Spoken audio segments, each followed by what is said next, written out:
Assalamualaikum warahmatullahi taala wabarakatuh. Ala misalminyo lalando silong jam min alhamdulillah nganga jam. Ada bi fala ya wajenta ndo to o journalist yo espace TV woni Lamin Gilasi Ousmane Day mi ata mon ka fen de development sala fi wala ba mo wadde be zone disbe mo video mo ngala to ala partagez vidéo au maximum, like une vidéo, Inch'Allah. Mamadi Doumbouya en Guinée, monsieur Ismaël Konaté, vous avez vu venir tout ça? Oui, oui. Rien ne m'étonne à partir du moment où un militaire a pris le pouvoir, bien évidemment. Le président Doumbouya est très très gentil, comme tous les militaires d'ailleurs. Le lendemain des prises de pouvoir sont des lendemains de prise de parole et souvent d'expressions très fortes. Il a dit partout qu'il était là pour mettre de l'ordre et qu'il s'en irait le plus rapidement du monde pour ne plus jamais revenir. La première grande fausseté, c'est qu'il n'a pas fait ce qu'il a dit. Deux, non seulement il n'a pas fait ce qu'il a dit, mais en même temps, il a pris en otage tout en Guinée. Les populations, les ressources, les politiques, c'est trop fort, les actions, en otage, complètement. Et quand un militaire... Moi, je ne partage pas cette analyse. Oui, mais vous allez réagir tout à l'heure. Vous allez réagir tout à l'heure. On est là pour ça. Heureusement que vous n'êtes pas d'accord. Mais oui, quand je sors autour de ce plateau tout à l'heure avec un flingue, je vous demande à tous de vous coucher. Lamine est le premier par terre. Il n'y en a pas un seul qui pourra résister ici. Et Doumbouya est arrivé armé, et Doumbouya a braqué tout le monde, et tout le monde s'est tué. Et Doumbouya a déroulé le jeu qu'il voulait dérouler au nom de la Guinée, et Dieu seul sait de quelle Guinée. Mais le drame aujourd'hui en Guinée, c'est que on a la cadence très facile et on suit très facilement. Bien évidemment, les opposants ont été complètement anéantis, mais tous ceux qui étaient opposants hier se sont transformés aujourd'hui en partisans de Doumbouya. Ce qui fait qu'aujourd'hui, la Constitution a été réformée dans des conditions pas sans reproche, premièrement. Deuxièmement, les options constitutionnelles sont largement discutables. Et troisièmement, le contexte politique que nous avons vu avec la superbe élection du président Doumbouya, il n'y avait personne en face. Et tout le monde était derrière lui, et tout le monde applaudit. Et vous voulez que ça se passe comment? Mais il est armé. Oui, mais monsieur le ministre... C'est pas la raison, moi je pense qu'il y a quand même un rejet de cette classe politique quelque part, mon cher ami. Mais pourquoi le coup d'État en Guinée? Parce que si on place un petit peu les contextes, vous comprendrez, vous allez convenir avec moi. C'est un nationaliste qui parle. Le Mali, c'est pareil. Pourquoi il y a eu le coup d'État du côté du Mali? Et on est venu avec, on va dire des engagements ou des promesses avec tout ce qui se passe. Vous-même d'ailleurs, vous défendez évidemment l'ancien Premier ministre qui est aujourd'hui en tôle, en prison du côté du Mali.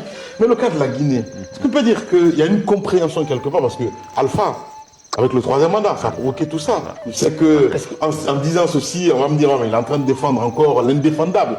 Mais les raisons sont là. Je pense qu'il ne faut pas être quand même aveugle là-dessus. Tu ne défends pas l'indéfendable, c'est la réalité. Quand Lamin Gilasi, vraiment.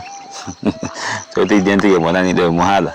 Ada ko oda woni halde ko déranger le mo bon o yida o dara o critique du boy yida o hala go ngali di woni halde mais c'est la réalité ko ni fendi lagin Doumbouya wadi wi jama discours o holi ni jama ko alda mum ko jama se ko no monde mum wonde jaka du fop fi intérêt mako Guinée men kanyum anda jama on kelani mo aveuglement de jodi o lele kanandire mako o wadi ko fala o wadi opposant be o soki wobe o wadi wobe.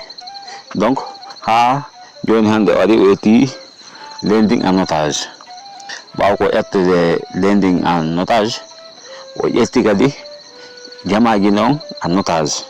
Dieu le Guinon d'un cas de fois pour être en otage. Parce que Dieu le dingue. Quoi intérêt ma qu'on dégoûte de ton intérêt Guinéen. Quoi faire qu'on on est allé. Ou est-ce qu'il a dit monsieur de Yimbe politicien be. Tigi tigi ben. Mais Jama on a dit bedo politicien be. Quoi bedo ou ni bedo. Quoi bedo.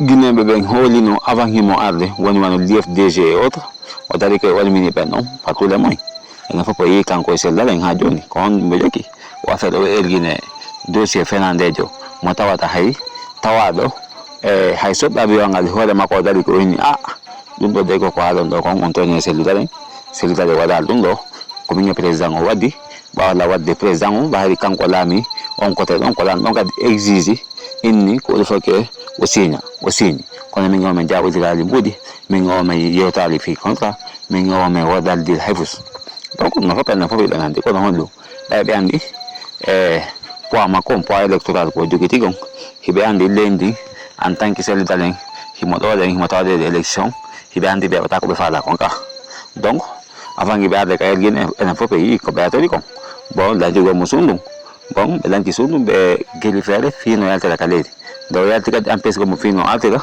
e fi wota wawa présentade ɗon kadi yii ɗon kadi démarche ji maɓɓe ko ɓe waɗi kon ka ha joni ɗi o dossier fenanejo erguine ɓe dara to ɓe haala fi mum ɓe na erguine il doit rentrer répondre de ses actes quel acte ala quoi ala acte kanko seldaren ko waɗaren tawata ɓe heɓe jogui preuve il faut que ɓe ara ɓe auditamo walla ɓe ara ɓe laaditomo fimum bon hunde fenandere ko tawata min tigi yaaɗo soodi hunde nden o min ni min e makko min waɗira wonno goɗɗo ko darto ɗon haala walla yimɓe naafikiɓe ɓe allah tefire mum ko daratoɗo ɓe ginna wondema o selludaren simo hooli hoore makko kono faut que hoota simo andi o bonna goɗɗum kono faut que o arta kanko mo andi o bonna goɗɗum donc soodiɗo hunde nden o kadi soɓɓe avion wangal kanko Mamadou Sylla en nani kanko teere makko o haali kon bon o tawda selludare enen fof ɓe nani kanko e selludare ɓe naɓida ha toon ɓe welda ha toon kono o inni ɓay tun ko ala kono makko alan kanko selludare bon kamɓe ɗo na kamɓe ɗiɗo wadde fi avion wangal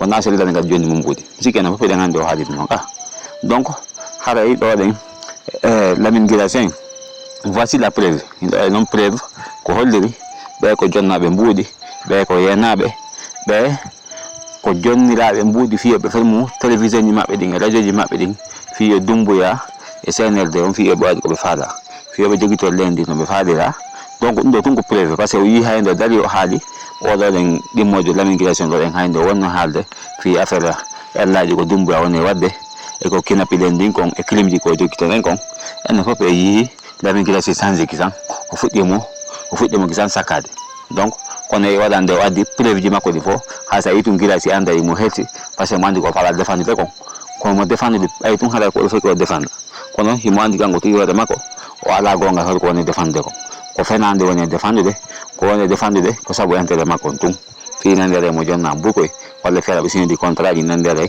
o wujja joole ko fof hawti ko nandere kankadi o heɓa e geɓoge nder mum nandere ko saabu ɗum haɗay donc simo daraji haɗa o ɓadde fande e Doumbouya mais wona kanko ɗum enen fof ɓe yii Aboubacar Diallo wonno ɗo fiye mum e yii ɓattoɓe jeunesse ɓe hedditiɓe kadi robbi en wayde ɓano ɓen donc Moussa Moïse en andi ɓen noon bon ɓen lagina joni koynte journaliste républicain kon e ngala ɓen bon beele ɓe joguiten ɓen ko seeɗaɓe hay ɗum kadi surtout kadi les tonnes ɗen kala man waɗaɓe winda wuura e hewde hakkude maɓɓe Allah on hewde to laabino ɓe an ɓen ɗo ɓe yaltidendi bon sifano Babila en sifano Abdoulatif Diallo en donc sifano ɓen ɗon ko ɓen ɗon tun woni wadde hakkude mum Allah woni e haalde donc wonɓe ka nder ley toon ɓe kono hedditiɓe fof bon ala e haalde gonga ɓe ɓayi ɓe andi si ɓe haali gonga ɓe andi ɓe tampineɓe ɓe riski piyegol ɓe riski haɗay waɗago walla wonno ɗin piiji donc ɓe jaɓata haalde ɓe susta haalde mais vraiment haɗa ndiɗe ɗo men no yurmi kono gonga feƴƴa ko ɗo haalde ko gonga feƴƴata nde donc haɗay partage vidéo o maximum mi salmini on jarama.